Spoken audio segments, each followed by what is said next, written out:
I don't know, I don't need your pity. It's just like, it's my life. It's different than yours, and that's okay. My name is Sarah Popham. I'm 21 years old, and I have type 1 diabetes. And I was diagnosed when I was 11, so this past December was my 10-year anniversary. When I meet somebody, it's not the first thing I tell them. People always, like, they won't know I'm diabetic until they see, like, one of my devices or something. And then they'll ask, like, oh, I didn't know you were diabetic. And I'll say, well, yeah, it's not like I introduce myself, like, hello, I'm diabetic.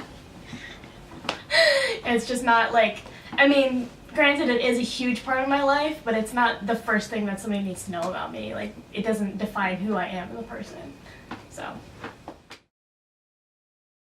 type 1 is totally different. I honestly wish that type 1 diabetes was named something different because I don't like that people just think diabetes and they think bad sugar, bad eating, bad everything, because it's not what it is. Because of my body type and I'm a more slender, smaller human, I get a lot of, oh, like, how are you diabetic? You're so skinny, you're so small, like, blah, blah, blah. Like, people tend to forget, because diabetes is, like, lumped with type 2 diabetes, that diabetes in general is, like, an unhealthy disorder. I didn't do anything to get my disease or condition. I hate to call it a disease, but, so I think that's a big misconception. Also, that diabetics can't eat sugar at all.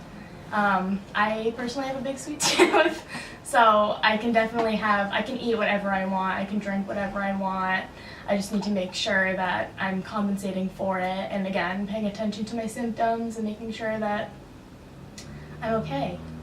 I use what's called an insulin pump, and I use a continuous glucose monitor.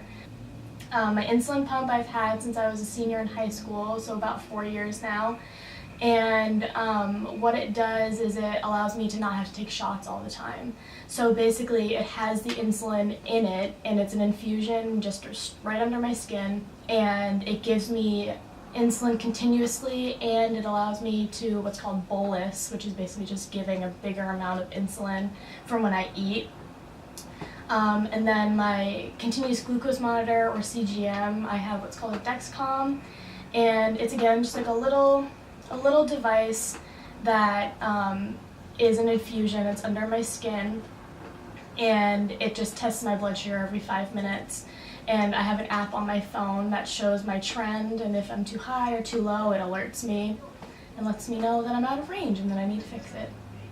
I think I want people to not feel bad for me, because a lot of the time people will say, like, oh, that sucks, or oh, like, that's, like, somebody one time I was in the pharmacy, and somebody said, oh, that's cool, to me, and I was like, yeah, it's pretty cool that I have diabetes. Like, people just don't know how to react, and I think I just don't want, I mean, it could be my personality also, though, I just don't want people to feel bad for me, because it's not like I can do anything about it. Like, I'm living with it, and I'm not letting diabetes happen to me. Like, I'm just letting it be, like, doing what I have to do, and people, like, don't need to feel bad for me.